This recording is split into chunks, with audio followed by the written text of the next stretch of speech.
Hello and welcome. My name is Nathan, and today I just want to talk about something that God has put in my heart recently. It's been a question that I've asked, and for about a month or so, and I think I have an answer. The question is, how can you discern between fear and a lack of God's peace?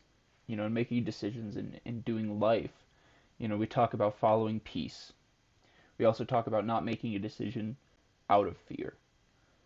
But we also know that if we're going to do something that's not from God, that we won't have a peace about it. So what's the difference between a godly lack of God's peace in our lives and a and fear and just straight up fear, anxiety?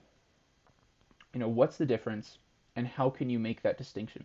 Because we don't want to live in fear. We don't want to base our lives on fear. We don't want to just not do something out of fear or do something out of fear. So how can we how can we do that? How do we dictate that? So in Isaiah 26:3, I have to get to it, but this is a very well-known passage. You will keep him in perfect peace, whose mind is stayed on you because he trusts in you. So you have to trust in the Lord. So first of all, to be in peace, you have to trust in the Lord. Keep your mind on him and trust in him. Trust that he has good things for you. In Romans 12:1 through 2, it talks about we're able to discern the perfect will of God. And um, so we have to know who God is, know his nature, keep our mind on him, trust in him, keep our mind on his word. So to really be in peace, we have to know God, and we have to let his peace rule in our hearts and our minds. Colossians talks about that. And in Philippians, it says how the peace of God rule in our heart and mind, and it surpasses understanding. So we can know that God's peace is dependent on trusting in him, keeping our mind on him, keeping our mind on the word, meditating on the word, uh, not not letting our peace be dictated from natural things, but trusting in him. And so how do you know if you have a lack of peace or if you have fear in something, in making a decision? How can you discern if it's from God or not from God? So first of all, if you have a lack of peace, you're still trusting in God's word. There is no there is no doubting of God's word. If you're doubting God's word, whether it's something that he's told you or something you find in the word, if you're doubting what he says, then that's fear. If you're still trusting in God's word and you're sure of his word, then that's a lack of peace, lack of God's peace, and that means God is not showing you to go that way. Um, Two, you also have wise counsel. So, is it a smart thing? You know, or in a way I could put it like this: having other people around you who love you, who trust in the Lord, and are giving you advice, right? And we shouldn't depend on other people's advice, but God can speak through his body. And so when you're talking to people who you know love God and who you know want what God has for you, they can give you advice. So in a lack of peace, you can get wise counsel. Um, so even in a lack and third, in a lack of peace, you can have a sure decision, right? It's not so that could be confusing. It is going to be if I do this, I don't have a peace about this. But if I do this, I do have a peace about this. I'm trusting in God's word. I'm having counselors. They're guiding me to go this way, um, the right way, which it's in accordance with God's word.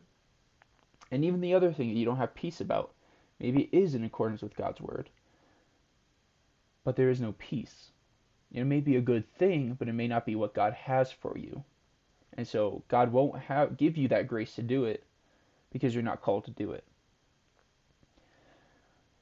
And fourth of all, it's not based on natural things.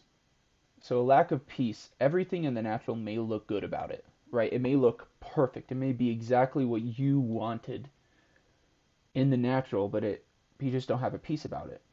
And it doesn't make sense. You're trusting in God. You know that God has the best for you. You're not afraid.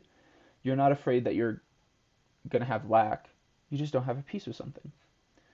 So you follow God's peace. And all of it comes through, relationship with God. And that's really if you have a lack of peace, a lack of God's peace. Now, if we talk about fear, ways that you know it's fear is if you're doubting God's word or you don't trust what God says.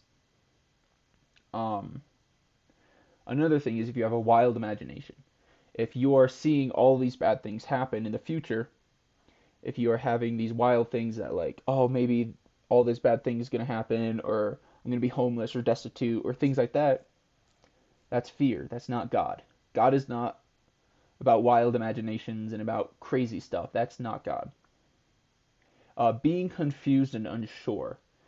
If you're double-minded, that's fear. That's doubt.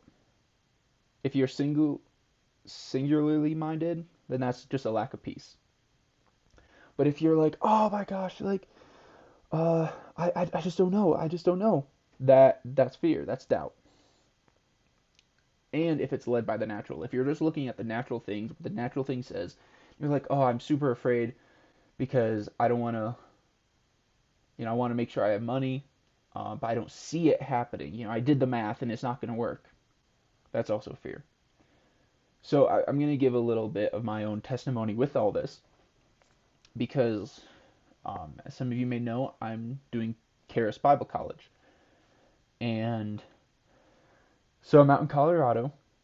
Well, before I came out to Colorado, I had to figure out a place to live, and I wanted to find a job.